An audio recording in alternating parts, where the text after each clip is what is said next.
Chodesh Elul, which is of course the time when we start thinking about preparing ourselves for the upcoming year, for the Yom Hadin, for the Yemei Hadin, and to hopefully move into a new chapter of our lives in the best possible way. We always read around Chodesh Elul the Parshat of Shoftim. And I think there are many ideas in Shoftim that can help us prepare properly for and in Chodesh Elul. The second part of Parshat Shoftim deals with the Jewish people going out to war. And the first part, Perek Chav, speaks about the Kohen who comes and addresses the Jewish people, tells them not to be afraid. But he sends home 3 people who've begun new projects in their lives. They don't go out to war with the Jewish people. Anyone within their first year of building a new home, entering a new marriage, or having planted and just about to reap the fruits of a new vineyard is sent home. And I think the first 2 make a lot of sense. Marriage is the beginning of a person's most precious bond in the building of a family. The house, a home, that's a person's place in this world. They've just set it up and they haven't yet gotten to live there. But I'm surprised by the fact that there's a third example, that of a vineyard. And as important as fruit is and enjoying fruit, why should that be on the same plane, on the same level? Why should that be a reason to not go out to war? And I believe that Chazal were giving us a better appreciation of the answer to this question by their pirush on the very end of the Parsha, the story of Eglah Arufa. A corpse is found, we don't know who the killer is. The Torah tells us there needs to be accountability. We measure the different cities in the area, the distance between them and the corpse. We determine the closest city, and the Zakinu of that city need to take an Eglah, a calf, down to a ravine that's never been worked, a calf that's never worked, in a ravine that's never worked, and gruesomely chop off its head. And the obvious question is why we do this ritual. Rashi quotes the Gemara in Sota Daf Mem Vav that quotes the explanation no less than the name of HaKadosh Baruch Hu. Amar HaKadosh Baruch Hu, Tavo Eglah bat shnata shelo asta perot, v'te'aref b'makom she'eino aseh perot. L'chaper al harigato shel zeh shelo henichu la'asot perot.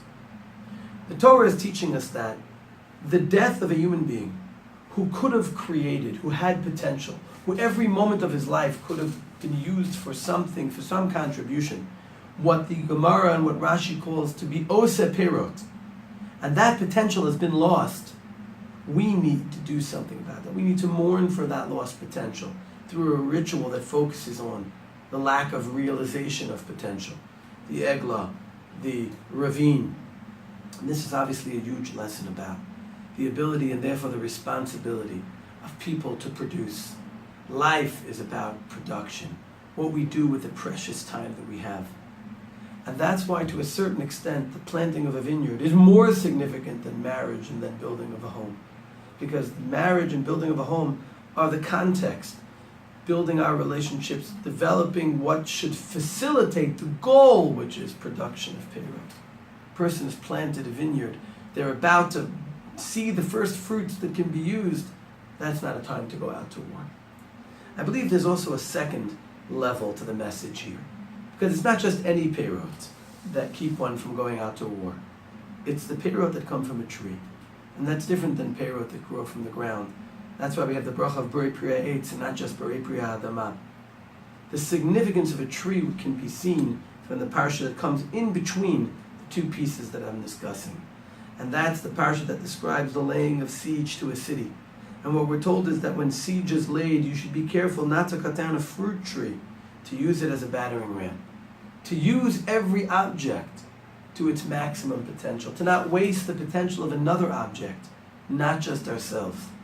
And the Torah, in giving an explanation for this, adds, Ki ha'adam eitz hasadeh, because man is like a tree as well. This parallel is about the regenerative ability of a tree and of a human being. Human beings may not be producing today, but they can produce tomorrow. A people may be exiled today, but can return tomorrow, as the Navi writes, Ki meha eitz yimei ami. The Jewish people's lives are like that of a tree. Like a carob tree planted today for people to enjoy in the future, so the Jewish people are about continuity. And every human being should respect and maximize the potential of objects, because it's the way you maximize the potential of that you have as well. And I believe that all that is about what's special about a grape vineyard. It's the fruit, and it's the tree that is creating something that can continue to create. God creates man so he can continue to create. And man is like God when he creates things that can create as well. This is a huge lesson about what our lives are meant to be about.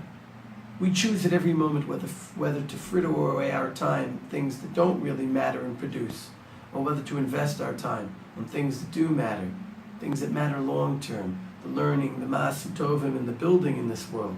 Al tikrei banayach ela bonoyach. Let's take these messages of Parshat Shoftim and think about how we strengthen our relationship with God, ani ledodi levidodi li, by emulating Him, maximizing every moment, every bit of potential for what it's meant to be used for. Shabbat Shalom and Chodesh Tov.